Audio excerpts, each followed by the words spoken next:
नमस्कार, डेली 24 भारत देख रहे हैं आप। मैं हूं आपके साथ साहिल धुलिया। बुलेटिन की शुरुआत करेंगे। बलरामपुर जिले के शंकरगढ़ विकास खंड में एक फर्जीवाड़े के जरिए सरकारी नौकरी हासिल करने वाली 4 महिलाओं पर प्रशासन का डंडा चला है। कलेक्टर राजेंद्र कटारा ने कड़ा फैसला लेते हुए कूटरचित दस्तावेजों के आधार पर नियुक्त हुई 4 आंगनबाड़ी सहायिकाओं की सेवा तत्काल प्रभाव से खत्म कर दी है। इस फैसले के बाद अब वास्तविक और पात्र अभ्यर्थियों की नियुक्ति का रास्ता साफ हो गया है। जांच और अपील प्रकरण की सुनवाई के बाद कलेक्टर ने शंकरगढ़ विकासखंड के निम्नलिखित केंद्रों पर हुई नियुक्तियों को निरस्त किया है। इन 4 महिलाओं पर आरोप था कि उन्होंने चयन प्रक्रिया के दौरान गलत और फर्जी दस्तावेज प्रस्तुत कर आंगनबाड़ी सहायिका का पद हासिल किया था। कलेक्टर राजेंद्र कटारा ने केवल नियुक्तियां रद्द ही नहीं की, बल्कि न्याय सुनिश्चित करते हुए 15 दिनों के अंदर मेरिट लिस्ट में शामिल वास्तविक पात्र अभ्यर्थियों के पक्ष में नियुक्ति आदेश भी जारी करने के निर्देश दिए हैं। तो कलेक्टर ने इस आदेश का पालन करते हुए परियोजना अधिकारी एकीकृत बाल विकास सेवा ICDS शंकरगढ़ द्वारा प्रक्रिया शुरू कर दी गई है। प्रशासन की इस कार्रवाई से जिले में हड़कंप मच गया है और कलेक्टर कटारा के इस फैसले की सराहना हो रही है, क्योंकि इससे उन मेहनती और पात्र उम्मीदवारों को न्याय मिला है जो लंबे समय से अपने हक की लड़ाई लड़ रहे थे। मैं ग्राम बेलकोना की रहने वाली हूँ। वर्ष 2024-25 में हुए आंगनबाड़ी सहायिका भर्ती के संबंध में फर्जी अनुसूची के संबंध में मैंने कलेक्टर साहब के पास अपील की थी और अपील पर शीघ्र सुनवाई होने पर फर्जी अनुसूची वाली आवेदिका के स्थान पर मेरा चयन आंगनबाड़ी सहायिका के पद पर हुआ है। इसके लिए मैं कलेक्टर साहब को बहुत बहुत धन्यवाद देती हूँ। मैं ग्राम बेलकोना की रहने वाली हूँ। उधर धमतरी के मनीष राव पावर और संजय गायकवाड़ नाम के व्यक्ति ने मिसाल पेश की है। दोनों ने मरणोपरांत देहदान करने का फैसला किया है, जिसकी चर्चा पूरे जिले में हो रही है और लोग इनके निर्णय की तारीफ भी कर रहे हैं। बता दें कि मेडिकल की पढ़ाई करने वाले विद्यार्थियों के लिए मृत शरीर बहुत ज़रूरी होता है। मृत शरीर के माध्यम से ही उन्हें प्रैक्टिस कराई जाती है, लेकिन देहदान के लिए लोग आगे नहीं आते, जिससे मेडिकल के छात्रों को परेशानी भी होती है। वहीं धमतरी शहर के मराठापारा वार्ड के रहने वाले संजय गायकवाड़ और मनीष राव पवार ने एक मिसाल पेश की है। दोनों ने मरणोपरांत देहदान करने का फैसला किया है। दोनों ने आज शुक्रवार को जिला अस्पताल धमतरी पहुंचकर देहदान करने का घोषणा पत्र भरकर अस्पताल प्रबंधन को सौंपा और कहा कि उनके मरने के बाद मृत शरीर को शरीर रचना विज्ञान विभाग पंडित जवाहरलाल नेहरू स्मृति चिकित्सा महाविद्यालय रायपुर को सौंपा जाएगा। वहीं दोनों के इस कृत्य और इस पहल की पूरे ज़िले में चर्चा हो रही है। मनीष राव और संजय गायकवाड़ ने कहा कि शरीर को जलाने से कोई फ़ायदा नहीं होगा। कहा कि मृतदेह मेडिकल के छात्रों की पढ़ाई के लिए बहुत काम आएगा। कहा कि लोग हमसे प्रेरित होकर वो भी देहदान के लिए आगे आएँ ताकि मेडिकल के छात्रों को लाभ मिल सके। उन्होंने कहा कि मरने के बाद किसी के काम आ जाए, इसलिए देहदान करने का फैसला लिया है। उधर जगदलपुर के बस्तर रेंज के IG सुंदर राज P ने एक महत्वपूर्ण प्रेस वार्ता के दौरान पिछले 5 वर्षों का लेखा जोखा पेश करते हुए साल 2026 के लिए पुलिस की भावी रणनीति साझा की। IG ने स्पष्ट किया कि अब नक्सल विरोधी अभियानों में जवानों की सुरक्षा को सर्वोच्च प्राथमिकता दी जाएगी और एनकाउंटर के दौरान हमारे जवानों को किसी भी तरह की क्षति न हो, इसके लिए एक अभेद सुरक्षा चक्र और नई रणनीति तैयार कर ली गई है। प्रेस वार्ता के दौरान IG सुंदरराज P ने सड़क सुरक्षा को लेकर चौंकाने वाले आंकड़े पेश किए। उन्होंने बताया कि पिछले 5 वर्षों में बस्तर संभाग की सड़कों पर हादसों के कारण 3000 से ज़्यादा लोगों की जान जा चुकी है। यह आंकड़ा नक्सली हिंसा से भी कई अधिक डरावना है। IG ने इस पर गंभीर चिंता जताते हुए कहा कि सड़क दुर्घटनाओं में कमी लाने के लिए अब पूरे संभाग में कड़े कदम उठाए जाएंगे। IG ने पिछले 5 वर्षों में जवानों को मिली सफलताओं का ब्यौरा देते हुए कहा कि जैसे जैसे नक्सली बैकफुट पर जा रहे हैं, उनकी बौखलाहट बढ़ रही है। इसी बौखलाहट में नक्सलियों ने पिछले 5 सालों में लगभग 224 निर्दोष आम नागरिकों को मौत के घाट उतार दिया। IG ने इन ग्रामीणों की मौत पर गहरा दुख व्यक्त किया। IG ने शहीद जवानों को श्रद्धांजलि अर्पित करते हुए भावुक मन से कहा कि जवानों की शहादत व्यर्थ नहीं जाएगी। उन्होंने साल 2026 के लिए मास्टर प्लान का खुलासा करते हुए कहा कि अब मुठभेड़ के दौरान तकनीकी और रणनीतिक रूप से जवानों को इस कदर सुरक्षित रखा जाएगा कि उन्हें कोई नुकसान न पहुंचे। IG ने जोर देकर कहा कि पुलिस अब 2 मोर्चों पर मजबूती से लड़ेगी। एक तरफ जंगल के अंदर नक्सलियों का खात्मा और दूसरी तरफ सड़कों पर हादसों को रोककर आम नागरिकों की जान बचाना। उधर बस्तर जिला पुलिस ने वर्ष 2025 में अपराध नियंत्रण, साइबर सुरक्षा और नशे के विरुद्ध अभियान में महत्वपूर्ण सफलता हासिल की है। जिला पुलिस अधीक्षक सलभ सिन्हा ने ASP महेश्वर नाग और CSP सुमित कुमार धोत्रे की उपस्थिति में मीडिया के सामने बस्तर पुलिस के वार्षिक कार्यों का लेखा जोखा प्रस्तुत किया। एसपी ने बताया कि पिछले वर्ष यानी कि 2025 की बात अगर की जाए तो 2024 की तुलना में आंशिक रूप से बेहतर 2025 रहा। पुलिस ने कई मोर्चों पर प्रभावी कार्रवाई की। डिजिटल अपराधों पर प्रहार करते हुए बस्तर पुलिस ने वित्तीय धोखाधड़ी के खिलाफ बड़ी सफलता पाई। आईटी एक्ट के 15 प्रकरण दर्ज किए गए, जिनमें देश के अलग अलग राज्यों से 27 साइबर ठगों को गिरफ्तार किया गया। पुलिस की त्वरित कार्रवाई से ठगी के शिकार लोगों के 80,64,755 रुपए साइबर ठगों के खातों में जाने से रोके गए और विभिन्न बैंक खातों में होल्ड किए गए। पुलिस ने 377 गुम हुए मोबाइल रिकवर कर उनके वास्तविक स्वामियों को सौंपे, जिससे आम जनता का पुलिस पर भरोसा बढ़ा है। साथ ही पुलिस ने 1091 किलो गांजा, 20 किलो चरस तेल, हशीश, 47 किलो डोडा चूरा सहित हजारों की संख्या में नशीले कैप्सूल, टैबलेट और सिरप भी जब्त किए। जब्त किए गए नशीले पदार्थों की अंतर्राष्ट्रीय बाजार में अनुमानित कीमत 3,48,77,641 रुपये बताई गई है। वहीं यातायात व्यवस्था पर जानकारी देते हुए एसपी सलभ सिन्हा ने कहा है कि वर्ष 2025 सड़क सुरक्षा के लिहाज से तुलनात्मक रूप से सफल रहा। जिले में सड़क दुर्घटनाओं और उनसे होने वाली मौतों के आंकड़ों में आंशिक कमी दर्ज की गई है। हालांकि एसपी ने यह भी स्वीकार किया कि सड़क सुरक्षा के क्षेत्र में अभी और अधिक सुधार की गुंजाइश है, जिसके लिए आगामी वर्ष में नई रणनीति पर काम किया जाएगा। बस्तर संभाग के लिए काफी सफलतापूर्ण रहा। साथ ही साथ जगदलपुर पुलिस के लिए भी वर्ष 2025 एक सफल वर्ष रहा है। इस वर्ष हम लोगों ने अलग अलग श्रेणियों में काफी अच्छे कार्य किए हैं। लगातार जगदलपुर जिले में बड़े बड़े कार्यक्रमों का आयोजन हुआ। साल की शुरुआत में नगरीय निकाय और लोकल बॉडीज इलेक्शन भी हुए, जो कि बड़े शांतिपूर्ण तरीके से संपन्न कराए गए। इसके अलावा अगर अपराध की बात करें तो जो पूरे साल भर के कुल अपराध हैं उसकी रजिस्ट्री पिछले वर्ष की तुलना में आंशिक कमी आई है। अलग अलग हेड्स की बात करें तो गंभीर अपराधों में भी आंशिक कमी आई है। चोरी नकबजनी के क्षेत्र में हम लोगों ने विशेष तौर पे बाहरी गिरोहों को पकड़ा और उनसे काफी सारा सामान बरामद किया। तो ये एक अच्छा प्रयास जगदलपुर पुलिस के द्वारा किया गया था। साइबर ठगी के क्षेत्र में भी हम लोगों ने अलग अलग राज्यों से अंतर्राज्यीय गिरोहों को ढूंढा और उनके विरुद्ध भी प्रभावी कार्रवाई की है। काफी सारे जो विक्टिम साइबर फ्रॉड के उनका पैसा भी लौटाया गया है। इसी के साथ ट्रैफिक यातायात के क्षेत्र में देखें तो सड़क दुर्घटनाओं में और सड़क दुर्घटनाओं में होने वाले मृत्यु में भी आंशिक कमी आई है। हालांकि ये कमी और ज्यादा प्रयास करने से और बेहतर आंकड़े हमारे सामने आएंगे। बस्तर संभाग उधर राजधानी भोपाल में कानून व्यवस्था पूरी तरह से चरमरा गई है। बाग मुगलिया इलाके में बदमाशों ने जिस तरह का तांडव मचाया, उसने शहर में पुलिस के खौफ को शून्य साबित कर दिया है। शराब पीकर हंगामा करने से रोकने पर अनुज गैंग ने एक परिवार पर जानलेवा हमला कर पूरे इलाके में दहशत फैला दी। बताया जा रहा है कि अनुज और उसके साथियों ने सुमन नामक महिला और उनके परिजन अखिलेश सहनी के घर में घुसकर हमला किया। बदमाशों ने सुमन का सिर फोड़ दिया, जबकि अखिलेश के पैर फ्रैक्चर कर दिए और बेरहमी से मारपीट कर उनकी पसलियां भी तोड़ दी। बदमाशों ने मासूम बच्चों को भी नहीं बख्शा और उन पर भी वार किए। जब पीड़ित परिवार ने बदमाशों को गाली गलौज करने से रोका तो आरोपी अपना आपा खो बैठे। उन्होंने न केवल घर के बाहर खड़ी गाड़ी में आग लगा दी, बल्कि पास में बंधे एक जिंदा बकरे को भी आग के हवाले कर दिया। आरोप है कि बदमाशों ने पूरे घर को ही फूंकने की कोशिश की, जिससे इलाके में चीख पुकार मच गई। इस पूरी घटना में पुलिस की कार्यप्रणाली सबसे बड़े सवालों के घेरे में है। पीड़ित परिवार का आरोप है कि पुलिस ने आरोपियों को पकड़ने के बाद छोड़ दिया। हद तो तब हो गई जब पीड़ित ने न्याय के लिए फ़ोन किया तो पुलिस ने उनका नंबर ही ब्लैकलिस्ट में डाल दिया।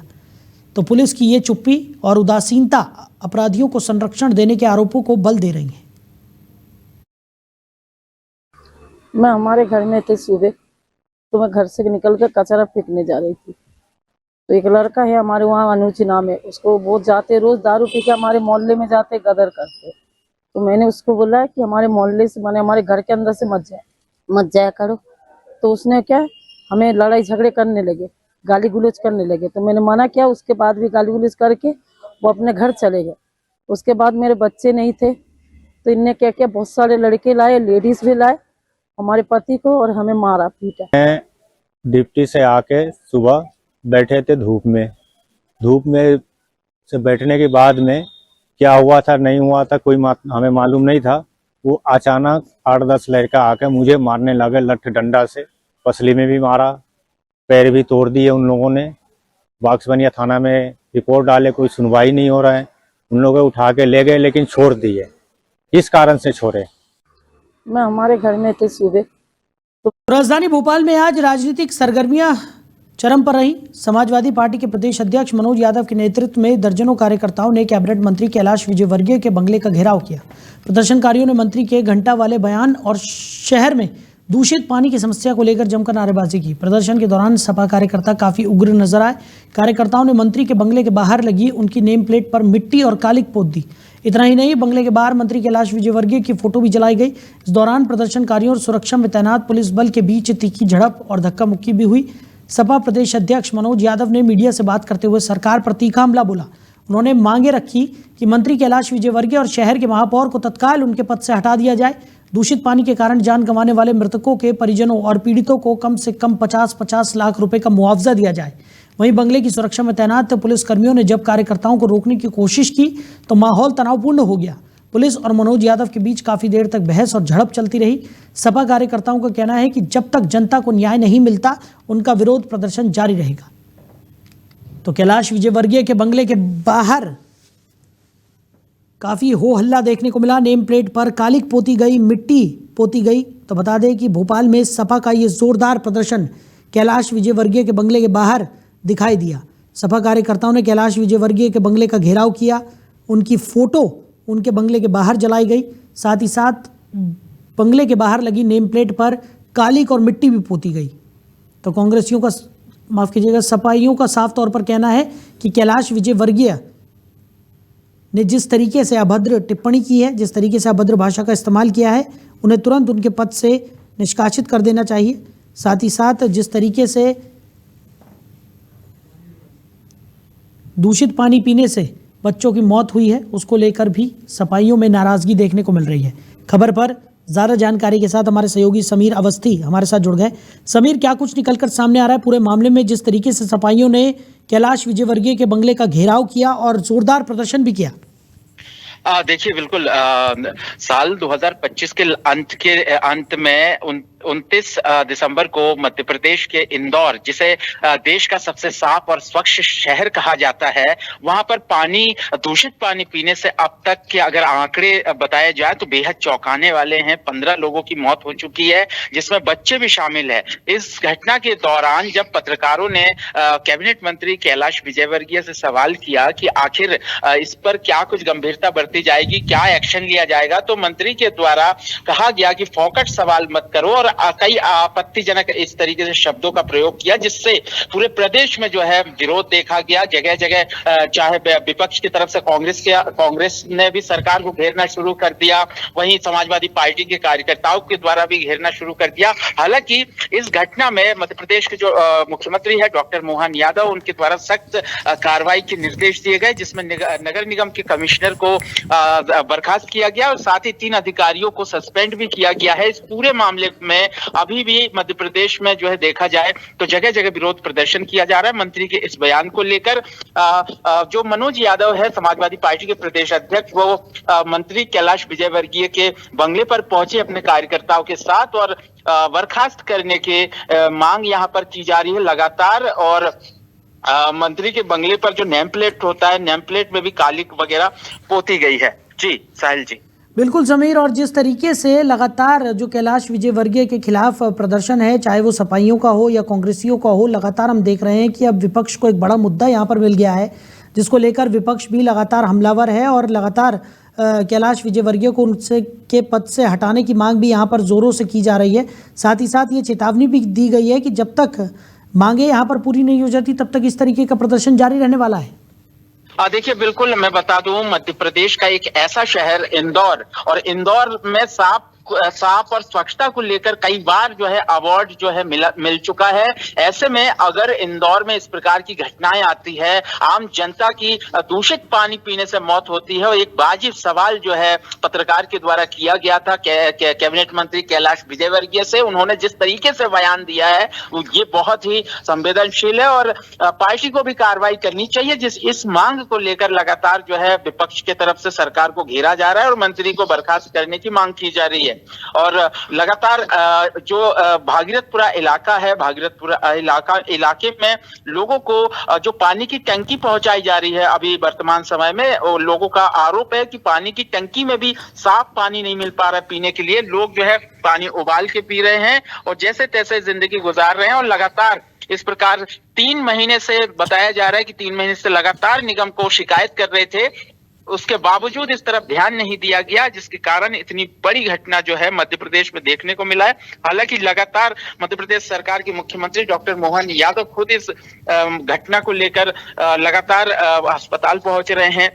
इसमें देखा गया कि इंदौर में निजी अस्पतालों में जो मरीज हैं, मरीजों को भर्ती कराया गया था। इसमें ये निकलकर ये भी सामने आया जिन मरीजों ने पैसे अस्पतालों में दिए थे वो भी लौटाने की बात सामने आई थी। और बताया जा रहा है कि 2-2 लाख रुपए मुआवजा देने की जो बात हुई थी सरकार की तरफ से, उसको बढ़ाने की भी यहाँ पर बात कही जा रही है। साहिल जी, चलिए समीर, हमारे साथ जुड़ने के लिए, तमाम जानकारियों के लिए आपका शुक्रिया। तो कैलाश विजयवर्गीय के बंगले का घेराव यहाँ पर सफाइयों ने किया, साफ तौर पर कार्रवाई की मांग करते हुए वो नजर आ रहे हैं। उनका कहना है कि इस तरीके की घटना जो घटित हुई है उसके बाद कैलाश विजयवर्गीय को उनके पद से हटा देना चाहिए, और बंगले का घेराव करते हुए सफाई यहाँ पर नजर आए हैं। वहीं राजधानी भोपाल के बुनियादी ढांचे में एक नया और ऐतिहासिक अध्याय जुड़ने जा रहा है। कैबिनेट मंत्री विश्वास सारंग ने निशातपुरा में निर्माणाधीन महत्वाकांक्षी रेलवे ओवरब्रिज यानी आरओबी का निरीक्षण किया, जो अपनी तकनीकी विशिष्टता के कारण पूरे देश में चर्चाओं का विषय बना हुआ है। ये भारत का पहला ऐसा ओवरब्रिज है जो एक साथ 7 रेलवे ट्रैक के ऊपर से गुजरेगा। ये प्रोजेक्ट केवल एक पुल नहीं बल्कि भोपाल की लाइफलाइन साबित होगा। इसके निर्माण से नया और पुराना भोपाल सीधे तौर पर करौंद व छोला क्षेत्र से जुड़ जाएगा। ये आरओबी भोपाल रेलवे स्टेशन के प्लेटफॉर्म नंबर 1 से शुरू होकर छोला स्थित खेड़ापति हनुमान मंदिर तक पहुंचेगा। इस ब्रिज के शुरू होने से छोला और करौंद क्षेत्र के नागरिकों के लिए राजा भोज एयरपोर्ट तक पहुंचने का रास्ता बेहद सुगम और समय बचाने वाला हो जाएगा। मंत्री विश्वास सारंग ने निरीक्षण के दौरान अधिकारियों को आवश्यक निर्देश देते हुए बताया कि इस प्रोजेक्ट से राजधानी के लगभग 9 लाख नागरिक सीधे तौर पर लाभान्वित होंगे। वर्तमान में रेलवे क्रॉसिंग और ट्रैक की वजह से होने वाले भारी ट्रैफिक जैम से जनता को स्थायी निजात मिलेगी। मंत्री सारंग ने स्पष्ट किया कि इस महत्वाकांक्षी प्रोजेक्ट को नवंबर महीने में पूर्ण करने का लक्ष्य रखा गया है। चूंकि ये ब्रिज 7 रेलवे ट्रैक के ऊपर से गुजर रहा है, इसलिए इसमें सुरक्षा और तकनीकी बारीकियों का विशेष ध्यान रखा जा रहा है। प्रोजेक्ट की जटिलता को देखते हुए पीडब्ल्यूडी, भारतीय रेलवे, एफसीआई और अन्य संबंधित विभागों के बीच बेहतर समन्वय के लिए एक उच्च स्तरीय कमेटी बनाई गई है। ये कमेटी निर्माण के दौरान आने वाले तकनीकी बाधाओं को दूर करेगी ताकि कम समय सीमा के भीतर काम को पूरा किया जा सके। हमारा एक बहुत ही महत्वाकांक्षी प्रोजेक्ट, जिसमें भोपाल रेलवे स्टेशन को अब सीधे छोला क्षेत्र और करौंद क्षेत्र से जोड़ने का आरओबी बन रहा है। मुझे बहुत प्रसन्नता है कि ये मेरा एक सपना है। भोपाल का पुराना भोपाल, नया भोपाल अब सीधे छोला और करौंद क्षेत्र से जुड़ेगा, और उसके लिए हमने एक बहुत ही विस्तारित योजना बनाई थी। एक आरओबी जो कि स्टेशन के प्लेटफॉर्म नंबर 1 से शुरू होगा और खेड़ापति हनुमान जी महाराज के मंदिर छोला तक वो जाएगा। हमारा एक बहुत उधर जबलपुर के व्यस्ततम इलाके बड़ा फुहारा में स्थित बड़कुल स्वीट्स के मैनेजर और एक पड़ोसी व्यापारी के बीच हुई कहासुनी ने देर रात उग्र रूप धारण कर लिया। आरोप है कि मैनेजर ने अपने साथियों को बुलवाकर न केवल धमकाया बल्कि जैन समाज के खिलाफ अभद्र टिप्पणी भी की, जिससे पूरे क्षेत्र में तनाव फैल गया। विवाद की शुरुआत एक मामूली बहस से हुई थी, लेकिन देखते ही देखते मैनेजर अतुल पटेल ने अपने साथियों को बुला लिया। आरोप है कि इन युवकों ने जैन समाज को लेकर विवादित बातें कही। ये खबर जंगल में आग की तरह फैली और देखते ही देखते सैकड़ों की संख्या में जैन समाज के युवक मौके पर जमा हो गए। भीड़ के गुस्से को देख आरोपी मैनेजर बिल्डिंग की ऊपरी मंजिल पर छिप गया। भीड़ आरोपी मैनेजर को अपने हवाले करने की मांग कर रही थी, तो हालातों को बेकाबू होता देख कोतवाली सीएसपी और गोहलपुर सीएसपी सहित 5 थानों के पुलिस बल को मौके पर तैनात किया गया। तनाव इतना ज़्यादा था कि पुलिस को आरोपी को सुरक्षित निकालने के लिए बख्तरबंद वाहन मंगवाना पड़ा। जानकारों का कहना है कि अगर पुलिस सही समय पर सख्त कदम नहीं उठाती तो मॉब लिंचिंग जैसी बड़ी घटना घट सकती थी। जब भीड़ ने पुलिस के साथ धक्का मुक्की की और पीछे हटने को तैयार नहीं हुए तो पुलिस ने हल्का बल प्रयोग कर भीड़ को खदेड़ दिया। आपको बता दें कि इसके बाद भारी सुरक्षा के बीच आरोपियों को वहां से निकाला गया। लाठीचार्ज में कुछ निर्दोष लोगों को चोटें आने की खबर है, जिससे जैन समाज में भारी रोष है। समाज का कहना है कि पुलिस ने शांतिप्रिय समाज के लोगों पर लाठियां भांजकर तानाशाही की है। देर रात जैन समाज के वरिष्ठ जनों और युवाओं ने कमानिया गेट पर धरना दिया, जिसके बाद कोतवाली थाने में शिकायत दर्ज कराई गई। पुलिस ने मध्यरात्रि के बाद आरोपियों के खिलाफ विभिन्न धाराओं में मामला दर्ज कर लिया है। इस संवेदनशील मौके पर जैन समाज के वरिष्ठ नेता कैलाश चंद्र जैन ने युवाओं को समझा बुझाकर शांत कराया। नववर्ष के आगमन पर जो है एक सुरक्षा व्यवस्था, यातायात व्यवस्था बनाने के लिए चेकिंग पॉइंट लगाए हुए थे। थाना उमती क्षेत्र अंतर्गत नौदरा में और असल चौक में चेकिंग लगी हुई थी। पेट्रोलिंग मोबाइल जो है लगातार सिविल सेंटर क्षेत्र, खबरदार गार्डन क्षेत्र के आसपास से लगातार पेट्रोलिंग की गई, जिससे कि कोई अप्रिय घटना घटित न हो। संदिग्ध व्यक्तियों की वाहनों की चेकिंग भी की गई है। ड्रिंक एंड ड्राइव तैयार किए गए तो लोगों को समझाइश भी दी गई है कि कोई शराब पीकर वाहन न चलाए, क्योंकि यातायात व्यवस्थित 9 वर्ष के उधर शहडोल जिले के सिंहपुर थाना क्षेत्र के अंतर्गत कुदवार खुर्द गांव में रिश्तों के कत्ल का एक सनसनीखेज मामला सामने आया है। यहां एक बेटे ने ममता और मर्यादा को ताक पर रखकर अपने पिता की बेरहमी से पिटाई कर दी, जिससे इलाज के दौरान उनकी मौत हो गई। बताया जा रहा है कि मृतक बुजुर्ग ददनू ने अपने बेटे से 300 रुपये मांगे थे। इसी बात को लेकर बाप बेटे के बीच बहस शुरू हो गई। विवाद इतना बड़ा कि गुस्से में पागल बेटे ने अपने बुजुर्ग पिता के पेट और शरीर पर जोरदार लात मार दी। लात इतनी घातक थी कि ददनू गंभीर रूप से घायल होकर वहीं गिर पड़े। परिजनों ने आनन फानन में घायल पिता को अस्पताल में भर्ती कराया। गंभीर चोटों के कारण बुजुर्ग ददनू अस्पताल के बिस्तर पर दर्द से कराहते रहे और आखिरकार उन्होंने दम तोड़ दिया। डॉक्टर के मुताबिक अंदरूनी चोटें इतनी गहरी थी कि काफ़ी कोशिशों के बाद भी उनकी जान नहीं बचाई जा सकी। घटना की सूचना मिलते ही सिंहपुर थाना पुलिस ने मामला दर्ज कर लिया है और पुलिस ने शव को पोस्टमार्टम के लिए भेज दिया है। आरोपी बेटे की तलाश शुरू कर दी गई है। गांव के लोग इस घटना से स्तब्ध हैं कि कैसे कोई बेटा महज चंद रुपयों के लिए अपने जन्मदाता का कातिल बन सकता है। उधर टीकमगढ़ जिले के दुदेरा खिरक गांव में एक हंसता खेलता परिवार उजाड़ हो गया। अज्ञात कारणों के चलते 24 वर्षीय चिंतामन कुशवाहा और उनकी 23 वर्षीय पत्नी ने आत्मघाती कदम उठा लिया। इस दोहरी मौत के बाद पूरे गांव में सन्नाटा पसरा है और परिजनों का रो रो कर बुरा हाल है। मृतक के पिता के अनुसार चिंतामन चाट की दुकान चलाकर अपने परिवार का भरण पोषण करता था। शनिवार दोपहर करीब 12:30 बजे जब पिता घर पहुंचे तो उन्होंने बेटे चिंतामन का शव फांसी के फंदे से झूलता हुआ देखा। जैसे ही इस दुखद घटना की जानकारी पत्नी को लगी, वो बदहवास होकर खेत की ओर भागी और वहां बने एक गहरे कुएं में छलांग लगा दी। मृतका के मायके पक्ष ने इस मामले में ससुराल पक्ष पर गंभीर आरोप लगाए हैं। मां और भाई का कहना है कि ये केवल आत्महत्या नहीं बल्कि प्रताड़ना का नतीजा है। परिजनों का आरोप है कि संतान के जन्म के बाद से जेठ और जेठानी संपत्ति के बंटवारे को लेकर मीरा को लगातार प्रताड़ित करते थे। मायके वालों ने संदेह जताया कि मीरा के शरीर पर साड़ी का ना होना और टूटी हुई चूड़ियां किसी अनहोनी या संघर्ष की ओर इशारा करती हैं। उन्होंने मामले की निष्पक्ष जांच की मांग की है। घटना की सूचना मिलते ही लितौरा थाना प्रभारी पुलिस बल के साथ मौके पर पहुंचे। पुलिस ने दोनों शवों को कब्जे में लेकर पोस्टमार्टम के लिए जतारा भेज दिया है। थाना प्रभारी का कहना है कि मामले के हर पहलू से बारीकी से जांच की जा रही है और पोस्टमार्टम रिपोर्ट व परिजनों के बयानों के आधार पर आगे की कार्रवाई की जाएगी। इस दर्दनाक घटना का सबसे हृदय विदारक पहलू ये है कि मृतक दंपत्ति का 3 वर्षीय मासूम बेटा भी है। पुलिस मामले की जांच पड़ताल में जुट गई है। तो वहीं आपको बता दें, अगली खबर का रुख करेंगे। आपको बता दें कि अगली खबर टीकमगढ़ की है, जहां पर दबंगों के कब्जे में गौचर और वन भूमि नजर आ रही थी। आगे बढ़ते हैं और बात करेंगे अब छतरपुर की। छतरपुर जिले के बमीठा थाना अंतर्गत चंद्रनगर के पास आज सुबह एक दर्दनाक सड़क हादसा हो गया। खुजराहो रेलवे स्टेशन से पन्ना की ओर जा रही Prachi coach bus national highway 39 पर अनियंत्रित होकर पलट गई। इस हादसे में बस में सवार 20 से अधिक यात्री घायल हो गए, जिनमें एक गर्भवती महिला और मासूम बच्चा भी शामिल है। बताया जा रहा है कि प्राची कोच की ये बस सुबह खुजराहो रेलवे स्टेशन से सवारियां लेकर पन्ना की ओर रवाना हुई थी। जैसे ही बस बमीठा थाना क्षेत्र के चंद्रनगर के पास पहुंची, चालक बस पर से नियंत्रण खो बैठा और तेज रफ्तार बस सड़क किनारे पलट गई। बस पलटते ही चीख पुकार मच गई और स्थानीय ग्रामीण तुरंत मदद के लिए मौके पर पहुंचे। हादसे की सूचना मिलते ही पुलिस और एम्बुलेंस मौके पर पहुंची। सभी घायलों को तत्काल चंद्रनगर प्राथमिक स्वास्थ्य केंद्र ले जाया गया। डॉक्टरों के मुताबिक घायलों में 3 लोगों की हालत बेहद गंभीर बनी हुई है, जिन्हें प्राथमिक उपचार के बाद जिला अस्पताल छतरपुर रेफर कर दिया गया है। घायलों में एक गर्भवती महिला और एक बच्चा भी शामिल है, जिनकी स्थिति पर डॉक्टर नजर बनाए हुए हैं। पमीठा थाना पुलिस ने मौके पर पहुंचकर बस को सड़क से हटवाया और यातायात बहाल कराया। पुलिस दुर्घटना के कारणों की जांच कर रही है। शुरुआती तौर पर हादसे की वजह तेज रफ्तार या बस में तकनीकी खराबी होने की आशंका जताई जा रही है।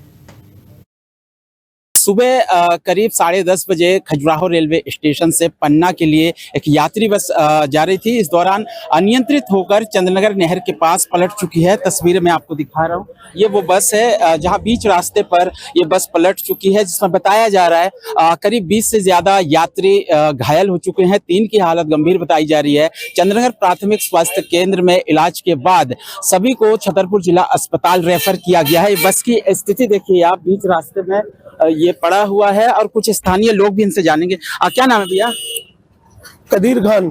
कदीर जी, कब ये बस पलटी है, क्या कुछ जानकारी? ये 10:30 के करीब बस पलटी है। हाँ, इसमें करीब कितने यात्री? इसमें करीबन 20 यात्री घायल है, 3 की हालत नाजुक है अभी। अच्छा, नाजुक है। जी, तो कहाँ पे इनको भर्ती कराया गया? इन्हें अभी चंद्रनगर हॉस्पिटल ले जाया गया था, उसके बाद छतरपुर रेफर कर दिया गया। अच्छा, तो चंद्रनगर अस्पताल से छतरपुर रेफर किया गया है। अब बस जो है छतरपुर के खजुराहो रेलवे स्टेशन से पन्ना के लिए रवाना होती है। इस दौरान जो है ये हादसा हुआ है। हादसा बताया जा रहा है अनियंत्रित होकर बीच रास्ते में ये बस पलटी हुई है।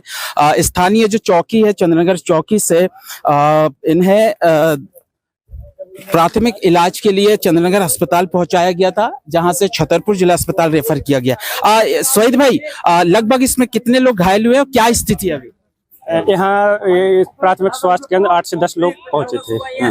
गंभीर रूप से घायल थे। उसमें एक प्रेग्नेंट महिला थी, उनको प्राथमिक उपचार करके जिला अस्पताल रेफर कर दिया गया। छतरपुर जिला अस्पताल रेफर किया गया। ये बस जो नंबर है, बस की स्थिति आप तस्वीरें दिखाइए। MP 35P 0239 इस बस का नंबर है। सुबह खजुराहो से रवाना हुई थी पन्ना के लिए और इस दौरान चंद्रनगर के पास अनियंत्रित होकर पलट चुकी है, जिसमें जानकारी मिल रही है 20 से ज्यादा लोग घायल हो चुके हैं। 3 की हालत गंभीर है। इसमें जो है एक गर्भवती महिला भी थी, उसके बच्चे को भी गंभीर चोट आई है।